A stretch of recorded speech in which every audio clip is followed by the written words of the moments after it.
So as a condition of our experiment, I'm giving you the ability to access every bit of data you want from everyone in the experiment.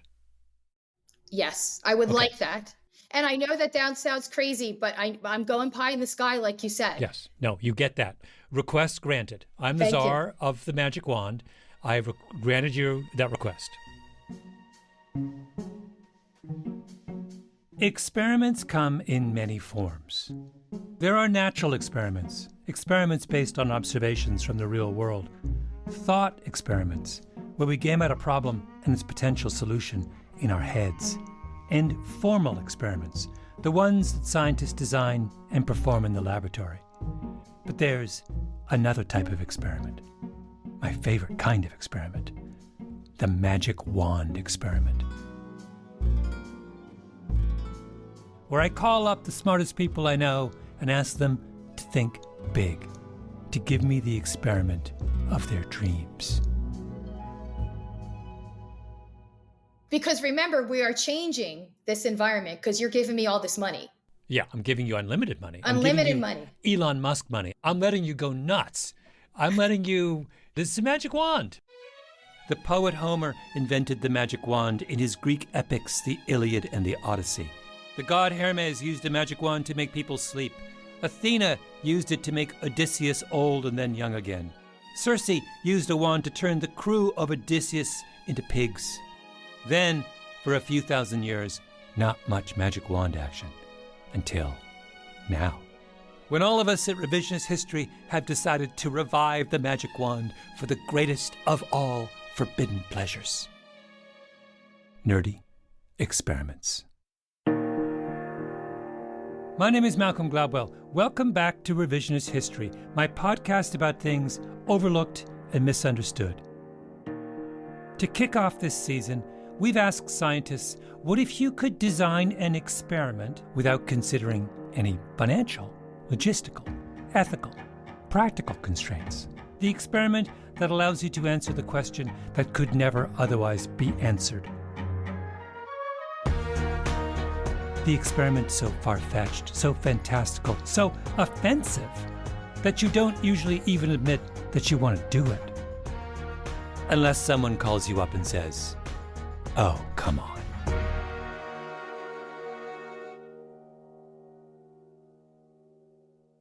How many do you want in this experiment? 100 males and 100 females. Meaning... Dream big. You can go more than 100. Okay, sure. I'll give you 1,000. Okay. The idea for this season of Revisionist History was born in frustration. I've always believed that those of us alive in the 21st century are all modern and smarty pants. But over and again, I get into a serious discussion with some brilliant person, and after that person had dropped all of their expert bluster, they would say, "Oh, but we don't really know the answer to that." Or, "I wish we knew, but we don't." It took me back, because I suddenly remembered that's what my dad used to always say whenever I pestered him with a question. Big sigh, hand to his forehead, slight shake of the head, and then, "No idea. No idea," which I thought was just Graham Gladwell, but now I realize is everyone. The great sobering discovery of my middle age is that the list of things we don't know is a lot longer than the list of things we do know, which suggested to me that we really need to get cracking. Hence, this season of Revisionist History, a season devoted entirely to experiments, starting with the special category of magic wands. I got lots of suggestions about magic wand experiments on the physical world. Suggestions like that of my friend David Epstein, author of the wonderful book Range, Why Generalists Triumph in a Specialized World. David wrote me the following email, which I asked him to read out loud. It might be really fun to talk to a string theorist. I haven't kept up with this in years, but I remember at one point hearing that if you wanted to directly test string theory, you'd need a particle collider the size of the solar system. And then I seem to recall that there was some writing about the feasibility of a collider wrapping around the entire solar system. Come to think of it, if you had a particle collider that big, maybe we could basically recreate the Big Bang, and maybe finally figure out why gravity is such a weird, weak force, and what dark matter is. So, yeah, okay, I vote for solar system-sized particle collider. David, I love you. You know that. Don't take this personally. we need to have a few ground rules, like we're not doing physics experiments, or for that matter, anything on space travel, crypto, the bond market, or the ramifications of Supreme Court decisions, etc., etc. I am limiting this set of magic wands to the basics, human things: exercise, diet, and babies. I'll let you guess why. My show, my wands. Second ground rule. The reason to do magic wands is to help us think about the things we want to know but aren't allowed to find out. Magic wands are supposed to make you feel a little uncomfortable. My guess is that you will feel uncomfortable at least once over the next 40 minutes, and that's totally fine. So, here are my top 5 experiments that can never be done. Drum roll, please.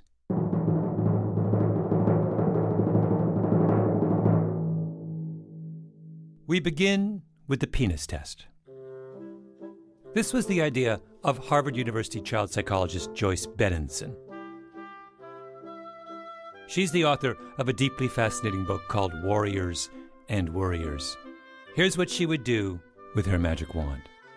Okay, so I'll say it, and that is if we could randomly cut off a bunch of infant babies at birth, boys' penises, and attach them to randomly selected girls and have them raised by their parents as the opposite sex from what they were biologically destined to be, because the parents are misinformed, and then look at their activities and interests.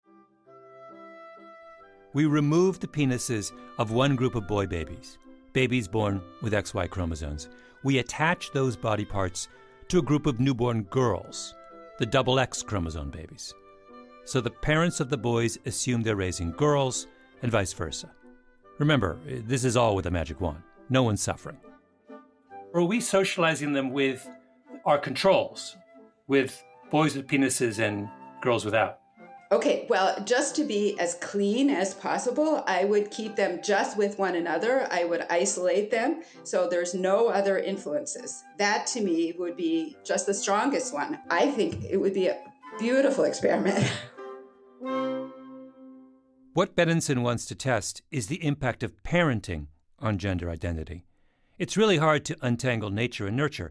People have been arguing about this for millennia. So Benenson says, let's just wave our magic wand, put together a massive, perfectly designed experiment, and settle this issue once and for all. If your mom and dad are confused about what gender you belong to, does that make any difference to you?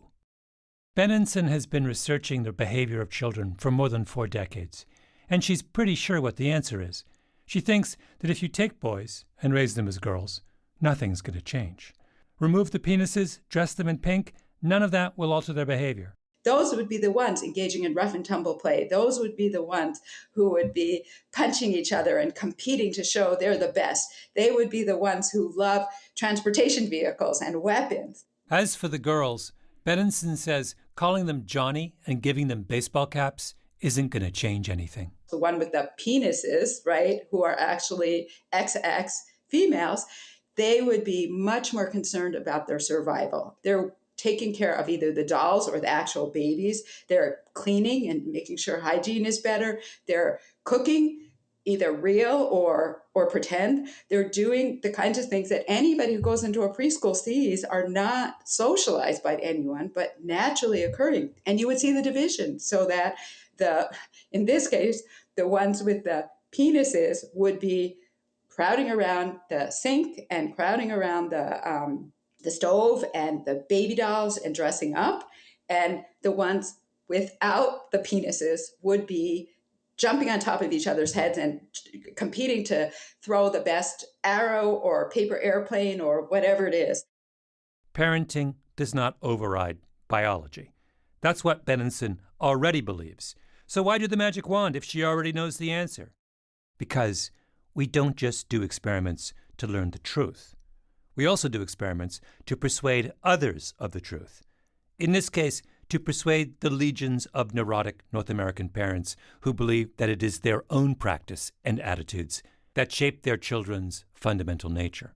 Okay, so most people will say to me nowadays, at least here in the West, that parents are raising their daughters arbitrarily to be a certain way, and parents are raising their sons, and all we have to do is stop that, and then there will be no basic instincts, there will be no divide between males and females, there will be nothing that we are motivated or emotionally attracted to naturally, biologically. Now, maybe you're one of those parents in the nurture over nature camp. Maybe you think that what Joyce Benenson thinks is crazy and offensive. Maybe you're right. Maybe there are children out there who are shaped by their parents' careful administrations like a lump of clay from a potter's wheel. That's why we're doing an experiment. Wait, so how long do you let this experiment run? At what point do you unblind the parents? Okay, so now we're talking about ethics, right? Because if I were really... We've waived ethical constraints, but from your purposes, it needs to run for how many years to get a persuasive result? Well, I mean, obviously, hormones come online, and you'd have to do too much to me to run this through puberty. But I would absolutely run it through age 5. Just think if Benenson's right. Nature triumphs over nurture. So you're lying on your shrink's couch, and the shrink is making you think it's all your mother's fault, which is what they do, of course. Only now you get to say, actually, there was this cool experiment where they chopped off the penises of little boys and found out mom doesn't matter that much.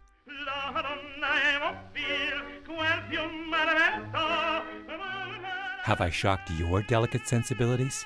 Just wait. We've got 4 more experiments to go. After the break.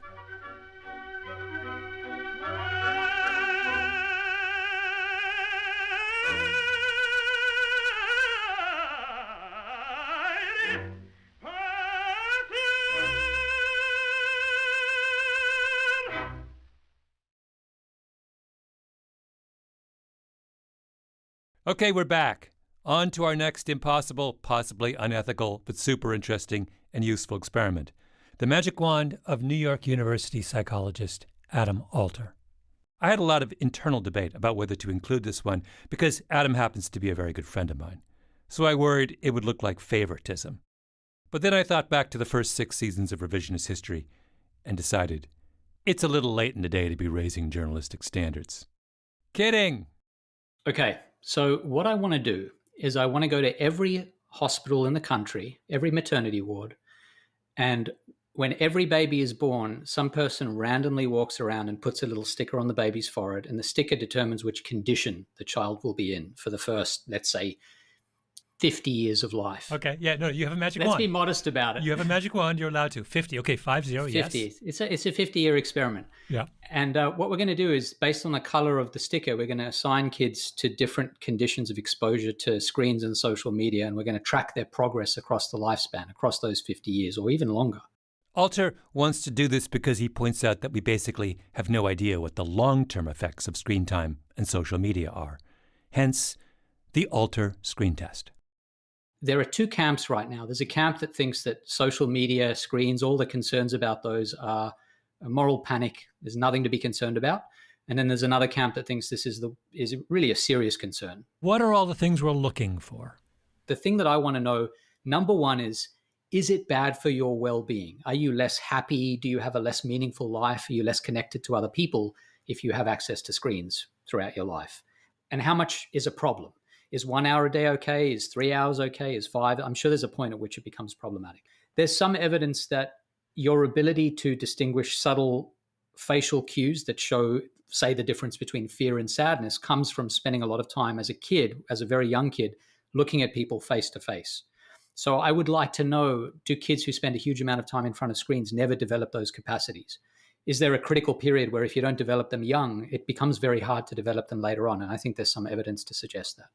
The ability to tell, for example, to get a sense of the effects of your actions on other people seems really important. So as a little kid, you take another kid's toy, that kid bops you on the head and says, don't do that. That's really important to learn. And I think to the extent you're spending a huge amount of time on screens, the feedback you get when you do social things is low fidelity, it's slow to arrive, it's not physical.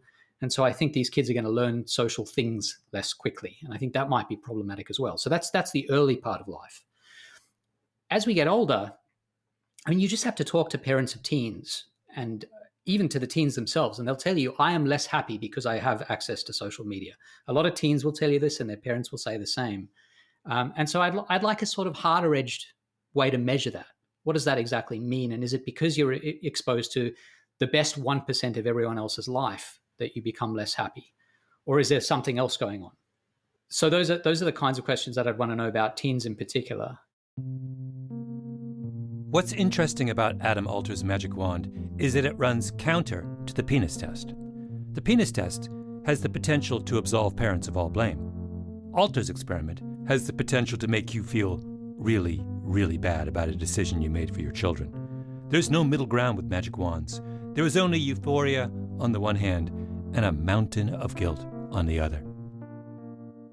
This reminds me, oddly enough, of my own childhood, because I was the only child in my primary school without, was I the only one? One of the only ones without television. Right.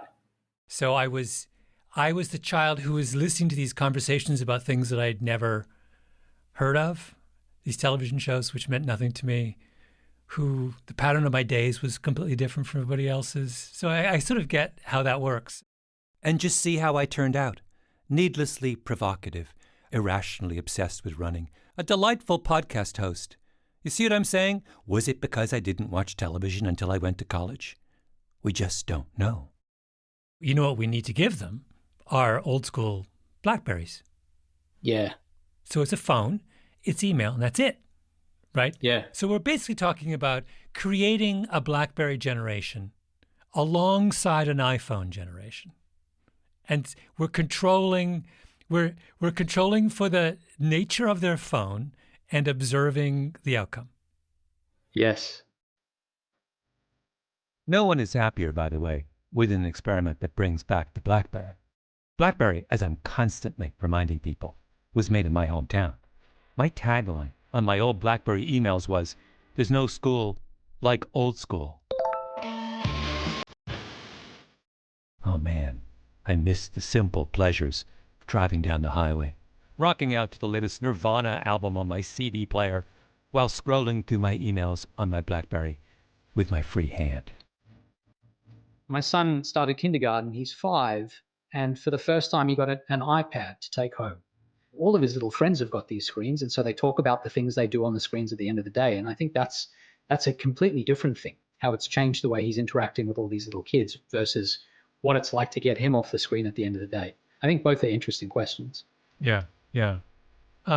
Wait, I can't believe that in the middle of you imagining this magic wand experiment involving limited access to screens and social media, your own son is being given an iPad. Yeah, well, we had no say. This is what schools do today. They give kids iPads, unfortunately.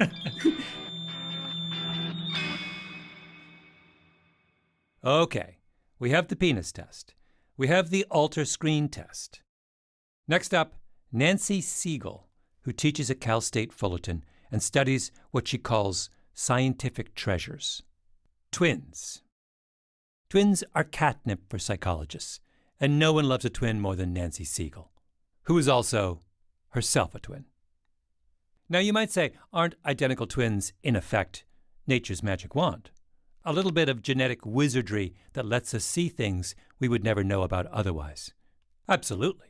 In fact, and this will require a little digression, Siegel once uncovered a totally bananas real-life twins case study. 2 sets of twins born a day apart in Colombia. One pair born in the lively capital city of Bogota, the other born 110 miles to the north in the most rural area with no running water, no flush toilets, no nothing.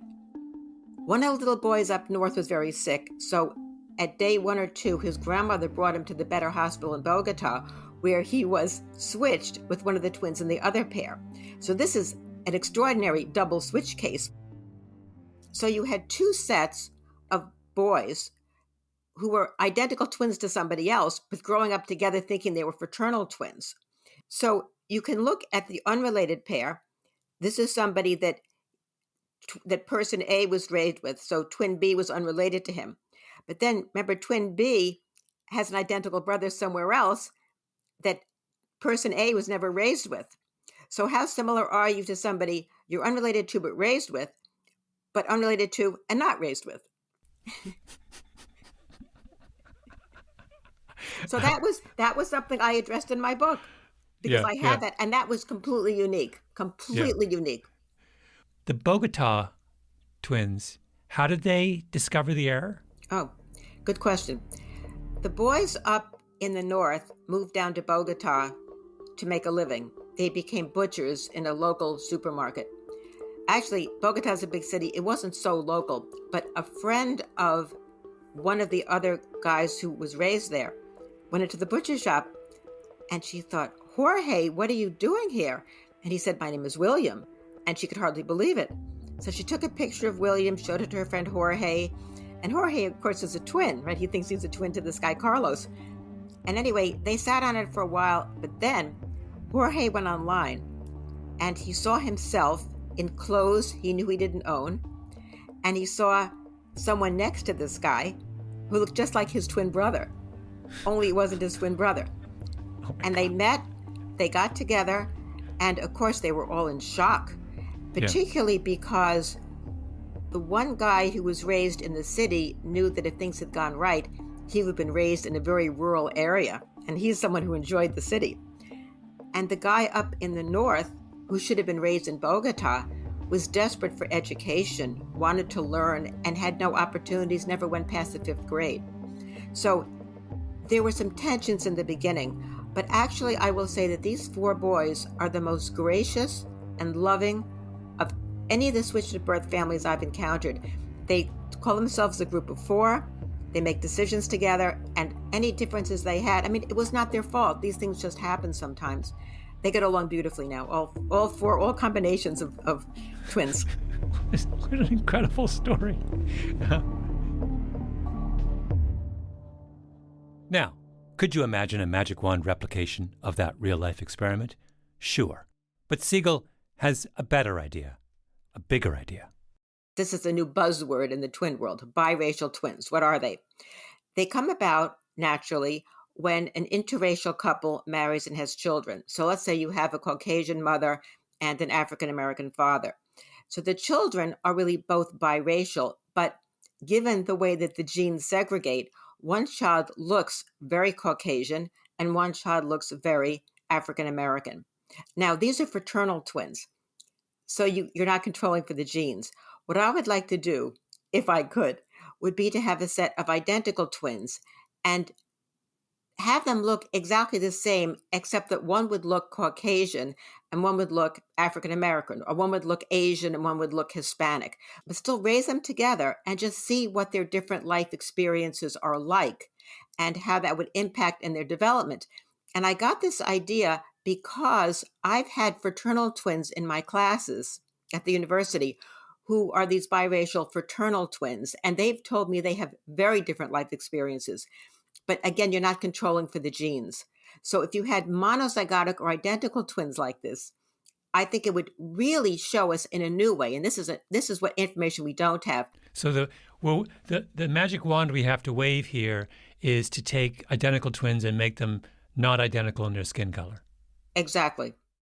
We have the twins dress the same, eat the same, go to the same schools, same summer camps, play on the same soccer teams, and do that for hundreds of pairs of twins from thousands of different families, rich, poor, the southern United States, the Midwest, country, city, and after 30 or 40 years, we gather them together in a big convention center and have them go up on stage, one pair at a time, and talk about all the experiences they shared as almost identical twins. What was the same? What exactly was different? Who wouldn't want to be in the audience for that? Because suddenly we would have a very different conversation about things like discrimination. I have to say, though, that of all these magic wands so far, this one is the hardest, the cruelest. Yes, it would teach us a lot, but I couldn't help thinking of my own mother, who was an identical twin. She and her sister went to college in England from Jamaica in the 1950s. What if my aunt had been white? What would it have meant for their relationship if suddenly the person whom my mother had shared everything with for the first 20 years of her life was suddenly on the other side of the racial fence? at a time and a place when the racial fences were really high. It's too much to think about. But that's why a magic wand is sometimes a powerful thing. Siegel had so many ideas. She described a magical wand where identical twins could be born 25 years apart. Same genes, different generations. Think of all the things you could do once you suspend this little law of nature. We could go back to Adam Alter's screen test. Because the perfect way to do his BlackBerry versus iPhone experiment, now that I think about it, is with massive numbers of identical twins. Same genes, different cell phones. Now imagine we place those twins in different technological eras. The first set born in 1980 who grew up without Instagram or Twitter, and another identical set born the year the iPhone came out, 2007, and who grew up under the long, dark shadow of Steve Jobs. What do we learn from that? We learn everything. I just realized I gave you 2, or was it 3 Magic Wand twin studies for the price of 1? That's how we roll here at Revisionist History.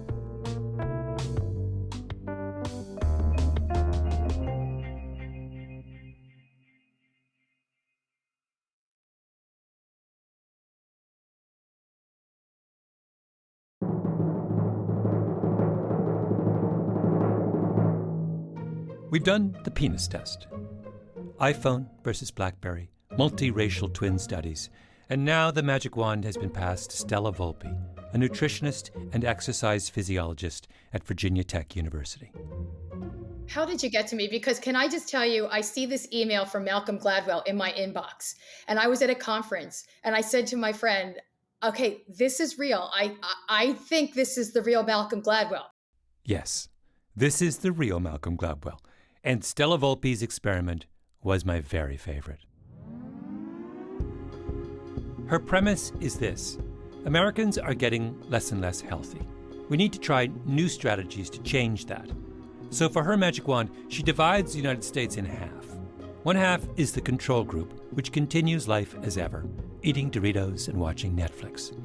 Over the other half of the country, those in the treatment condition, Volpe waves her magic wand and gets to work, making all kinds of subtle and not so subtle changes. Right now, so much of our focus when it comes to getting people to improve their health behaviors is to tell them what to do and instruct them and cajole them and such. But you're talking about a series of interventions in their built environment. Should we just do it and not say anything? Yes, I did that actually in a dining hall at a university. Oh, really? We changed the portion sizes. We decreased the portion sizes. The students didn't know. Turns out it worked.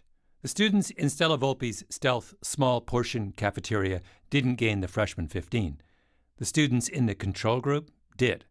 And you didn't tell them that you were decreasing the portion size? We didn't. Now, did the students, any of them, suspect what was going on? You know, they didn't, because and I really give credit to the food service employees. Students didn't quite know that the pizza was cut a little bit smaller, or that the cake was cut in instead of 84 slices, there were 96.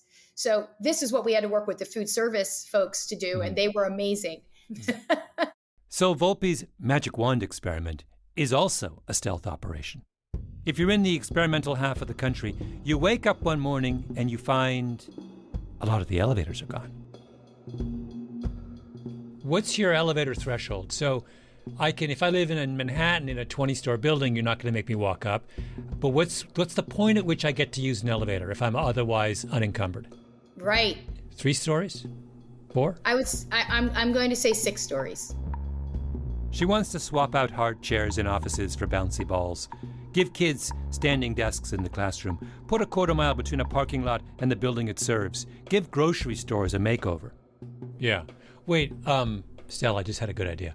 My idea is going to link 2 of your things. Okay. Your grocery store and your stairs idea. What about this? In the treatment condition, grocery stores can still carry whatever they want to carry, but everything that Stella deems to be unhealthy is now on a 3rd floor of the grocery store. If you want a chocolate bar, if you want Cheerios, You got to walk up 2 flights to get them. Okay, that is so brilliant. Thank you. I love that. So we can do that, right? We can do that. Oh yeah, we can wave our magic wand. Now think about how much we could learn from Stella Volpe's idea. Maybe the people without the elevators and with the parking lots down the street rise up in protest. Maybe they would all move to the other half of the country in a huff. That would tell us something, tell us to give up. But maybe they'd just shrug and get used to it. Or maybe Stella Volpe's treatment half of the country gets so fit and happy and tough-minded that the slacker half gets envious and competitive and starts making the same changes in their world. Or maybe nobody wants to hire the slacker half. And all of a sudden, there's a wave of workforce discrimination suits against the slacker half for being slackers, and the Supreme Court has to weigh in Slacker v. Volpe. The point is, right now, we're getting nowhere, insisting on trying to educate and persuade and create awareness.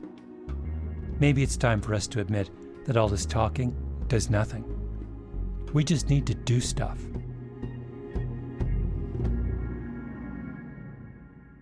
I realize my school in Canada did a version of this. It's a slightly cruel version of this, but this is Canada in the 70s. So the bus would drop me off at my school and all of the other kids from my bus route at 8:35 in the morning, okay? School starts at 9 in my little town. From 8:35 to 9, the doors to the school were locked. So you had 25 minutes of enforced playtime. Now, I will point out to you, it's Canada. I was just going to it's like 20 below. To this day, I remember, I'm skinny. I'm a little skinny. Like, the only way to stay warm is to run around like a madman for 25 minutes. It was like, it's basically put a gun to our head and said, if you want to, you can just stand there, but you'll get frostbite. See? This belongs in the treatment condition. Do you know how long winter lasts in Ontario? Like 4 months. For 4 months, I froze to death every single morning. And look at the character it built in you, right? Good character. Absolutely. Am I complaining now? No, I'm not. The Penis Swap, iPhone versus BlackBerry, Biracial Twins, Slacker v. Volpe. How is the world not a better place if we could learn from those 4 experiments? But wait, I know what you're thinking. Malcolm, you promised us 5 magic wands. Where's the 5th? The 5th, my friends, is so massive and wonky and random that I felt it deserved an episode all to itself. We did have to really put on a lot of gear to get it in there, for food safety reasons, I think. That's in our next episode. Our experiment of a season is just getting started. You wearing like hard hats? Gloves, hard hats, jackets, caps for our hair. That didn't really work for either of us.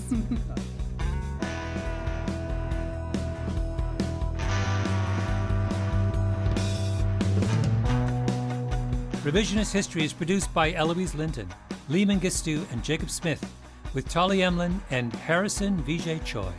Our editor is Julia Barton. Our executive producer is Mia Lobel. Original scoring by Luis Guerra, mastering by Flawn Williams, and engineering by Nina Lawrence. Fact-checking by Keisha Williams. I'm Malcolm Gladwell.